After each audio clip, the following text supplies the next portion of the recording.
കേരള സർവകലാശാല പ്രത്യേക സിൻഡിക്കേറ്റ് യോഗം വിളിച്ചു. നാളെ രാവിലെ 11 മണിക്കാണ് പ്രത്യേക സിൻഡിക്കേറ്റ് യോഗം ചേരുക. രജിസ്ട്രാറുടെ സസ്പെൻഷൻ, ഹൈക്കോടതിയിൽ കേരള സർവകലാശാല സമർപ്പിക്കേണ്ട സത്യവാങ്മൂലം എന്നിവയാണ് അജണ്ട. ഷീജയുടെ വാർത്തയുടെ വിശദാംശങ്ങൾ നൽകുന്നതിനായി ഷീജ, എന്തായാലും സിസ തോമസ് VC ആയി കയറിയതിനു ശേഷം ഇപ്പോഴിതാ ഇടത് സിൻഡിക്കേറ്റ് അംഗങ്ങൾ ഇന്നിപ്പോൾ കത്ത് നൽകിയിട്ടുണ്ടായിരുന്നു. അതിന്റെ ഒരു പശ്ചാത്തലം കൂടി പരിഗണിക്കണം. അപ്പോഴാണ് നാളെ ഒരു യോഗത്തിന് അവസരം ഒരുങ്ങുന്നത്. എങ്ങനെയൊക്കെയാണ് വിവരങ്ങൾ?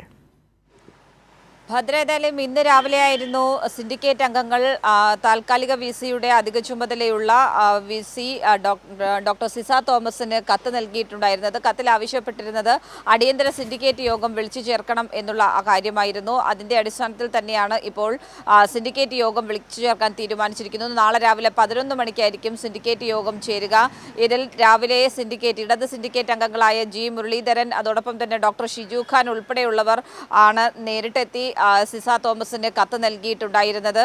ആ കത്തിൽ ആവശ്യപ്പെട്ടത് പ്രകാരം തന്നെ ഈ യോഗത്തിന്റെ അജണ്ടയായി എടുത്തിരിക്കുന്നത് ഒന്ന്, രജിസ്ട്രാറുടെ സസ്പെൻഷൻ നടപടി, അതോടൊപ്പം തന്നെ രജിസ്ട്രാറുടെ സസ്പെൻഷൻ നടപടിയുമായി ബന്ധപ്പെട്ട കേസ് ഹൈക്കോടതിയിൽ നിലനിൽക്കുന്നുണ്ട്. കേസ് പരിഗണിക്കുന്ന ഘട്ടത്തിൽ സമർപ്പിക്കേണ്ട സത്യവാങ്മൂലം, അതിൽ കേരള സർവകലാശാലയുടെ നിലപാട് എന്തായിരിക്കണം എന്ന വിഷയവും ഈ നാളത്തെ പ്രത്യേക സിൻഡിക്കേറ്റ് യോഗത്തിൽ ചർച്ച ചെയ്യാനാണ് തീരുമാനിച്ചിരിക്കുന്നത്. ഇത് പ്രത്യേക അജണ്ടയായി തന്നെ എടുത്തുകൊണ്ടാണ് പ്രത്യേക സിൻഡിക്കേറ്റ് യോഗം വിളിച്ചിരിക്കുന്നത്. ഏതായാലും നമുക്കറിയാം, നേരത്തെ സിൻഡിക്കേറ്റ് യോഗം വിളിക്കണമെന്നാവശ്യപ്പെട്ട് ഡോക്ടർ മോഹനൻ കുന്നുമ്മലിന് കത്ത് നൽകിയ സമയത്താണ് അന്ന് വൈകിട്ടോടുകൂടി അദ്ദേഹം രജിസ്ട്രാറെ സസ്പെൻഡ് ചെയ്യുന്ന ഒരു നടപടിയിലേക്ക് കടന്നത്. അത് വലിയ വിവാദങ്ങൾക്കും പ്രതിഷേധങ്ങൾക്കും അടക്കം വഴിവെക്കുകയും ചെയ്തിരുന്നു. അതിന് തൊട്ടടുത്ത ദിവസം മുതലാണ് ഡോക്ടർ മോഹനൻ കുന്നുമ്മൽ അവധിയിൽ പ്രവേശിക്കുന്നത്, ഈ മാസം 8-ാം തീയതി വരെ.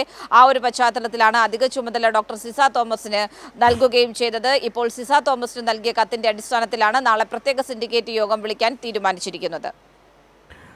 ഷീജ, എന്തായാലും ഈ ഇടത് സിൻഡിക്കേറ്റ് അംഗങ്ങളെ സംബന്ധിച്ചിടത്തോളം ഒരു നിർണായകമായിട്ടുള്ള ഒരു യോഗം തന്നെയായിരിക്കും നാളെ. നേരത്തെ ഷീജ സൂചിപ്പിച്ചതുപോലെ തന്നെ ആദ്യം മോഹനൻ കുന്നുമ്മലിന് കത്ത് നൽകിയിട്ടുണ്ടായിരുന്നു അടിയന്തര യോഗം വിളിക്കണമെന്ന് പറഞ്ഞുകൊണ്ട്. പക്ഷേ അതുപോലും പരിഗണിക്കാതെ അദ്ദേഹം അടിയന്തരമായൊരു നടപടി സ്വീകരിക്കുകയായിരുന്നു. രജിസ്ട്രാറെ സസ്പെൻഡ് ചെയ്യുന്ന ഒരു നടപടിയിലേക്ക് പോയിരുന്നു. നമുക്കറിയാം, സിസ തോമസിന്റെ നിയമനവും ഈ മോഹനൻ കുന്നുമ്മലിന്റെ നിയമനം പോലെ തന്നെയായിരുന്നു. അത് വലിയ രീതിയിൽ ചർച്ച ചെയ്തിരുന്നു കേരളം.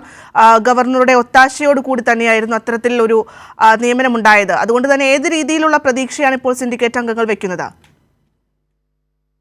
ഏതായാലും വിഷയം വിശദമായി തന്നെ ചർച്ച ചെയ്യുക എന്നുള്ളൊരു നിലപാടാണ് സിൻഡിക്കേറ്റ് അംഗങ്ങൾ സ്വീകരിച്ചിരിക്കുന്നത്. ഒരു തരത്തിലും സർവകലാശാലയുടെ ചട്ടങ്ങളും നിയമങ്ങളും കാറ്റിൽ പറത്തിക്കൊണ്ടുള്ള ഒരു നടപടിയിലേക്ക് കടക്കുവാൻ വേണ്ടി VC അനുവദിക്കില്ല എന്നുള്ളൊരു ശക്തമായിട്ടുള്ള നിലപാട് തന്നെയാണ് സിൻഡിക്കേറ്റിൽ പൊതുവെ ഉയർന്നു വരുന്നത്. ഇത് തന്നെയായിരിക്കും നാളത്തെ സിൻഡിക്കേറ്റ് യോഗത്തിലും കാണുവാൻ വേണ്ടി സാധിക്കുക. പ്രത്യേകിച്ചും രജിസ്ട്രാറെ സസ്പെൻഡ് ചെയ്ത നടപടിക്കെതിരെ രജിസ്ട്രാർ നിയമ നടപടി സ്വീകരിച്ചിട്ടുണ്ട്. ആ കേസ് കോടതിയുടെ പരിഗണനയിലിരിക്കുന്നൊരു ഘട്ടം കൂടിയാണ്. അവിടെയാണ് കേരള സർവകലാശാലയുടേതായിട്ടുള്ള നിലപാട് അറിയിക്കേണ്ടത്. ആ നിലപാട് എന്തായിരിക്കണം എന്നത് തന്നെയായിരിക്കും നാളെ വലിയ തോതിൽ ചർച്ചയാവുക എന്നുള്ളതിൽ ഒരു തരത്തിലുള്ള തർക്കവുമില്ല. പക്ഷേ ഒരു തരത്തിലും രജിസ്ട്രാറുടെ സസ്പെൻഷൻ നടപടി അംഗീകരിക്കില്ല എന്നുള്ളൊരു നിലപാടിൽ തന്നെയാണ് സിൻഡിക്കേറ്റ് അംഗങ്ങൾ ഉള്ളത്. ഭദ്ര, തീർച്ചയായും ഷീജ, അതുപോലെ തന്നെ മറ്റൊരു പ്രധാനപ്പെട്ട കാര്യം എന്ന് പറയുന്നത് ഈ BJPയിലെ സിൻഡിക്കേറ്റ് അംഗങ്ങൾ കഴിഞ്ഞ കുറച്ച് മണിക്കൂറുകൾക്ക് മുമ്പ് അതായത് അതായത് മോഹനൻ കുന്നുമ്മലിനെ സപ്പോർട്ട് ചെയ്തുകൊണ്ട് ചില പ്രതികരണങ്ങളൊക്കെ നടത്തുന്ന ഒരു സാഹചര്യം ഉണ്ടായിരുന്നു. രജിസ്ട്രാറുടേത്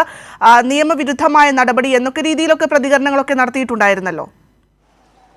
ഭദ്ര, സ്വാഭാവികമായും BJPയുടെ സിൻഡിക്കേറ്റ് അംഗങ്ങളിൽ നിന്ന് അത്തരത്തിലുള്ള പ്രതികരണം മാത്രമാണ് ഉണ്ടാവുക. കാരണം ഡോക്ടർ മോഹനൻ കുന്നുമ്മൽ എന്ന് പറയുന്ന VC അത് ഗവർണർ രാജേന്ദ്ര വിശ്വനാഥ് അർലേക്കർ സ്വീകരിക്കുന്ന സമീപനങ്ങൾക്ക് അതേ രീതിയിലുള്ള സമീപനവുമായി മുന്നോട്ട് പിന്തുണയ്ക്കുന്ന വ്യക്തിയാണ്. അതുകൊണ്ട് തന്നെ VC സ്വീകരിക്കുന്ന നിലപാട് അതെന്താണെങ്കിലും, പ്രത്യേകിച്ചും ഡോക്ടർ മോഹനൻ കുന്നുമ്മൽ സ്വീകരിക്കുന്ന നിലപാടുകൾക്ക് പച്ചക്കൊടി വീശിക്കൊണ്ടുള്ള നിലപാട് മാത്രമായിരിക്കും BJP സിൻഡിക്കേറ്റ് അംഗങ്ങൾ ഭാഗത്ത് നിന്നും ഉണ്ടാവുക. അതിൽ ഒരു തരത്തിലുള്ള തർക്കവുമില്ല. രാവിലെ കത്ത് നൽകുമ്പോൾ പോലും ഇടത് സിൻഡിക്കേറ്റ് അംഗങ്ങളും കോൺഗ്രസിന്റെ സിൻഡിക്കേറ്റ് അംഗങ്ങളും ചേർന്നാണ് ഈ അടിയന്തര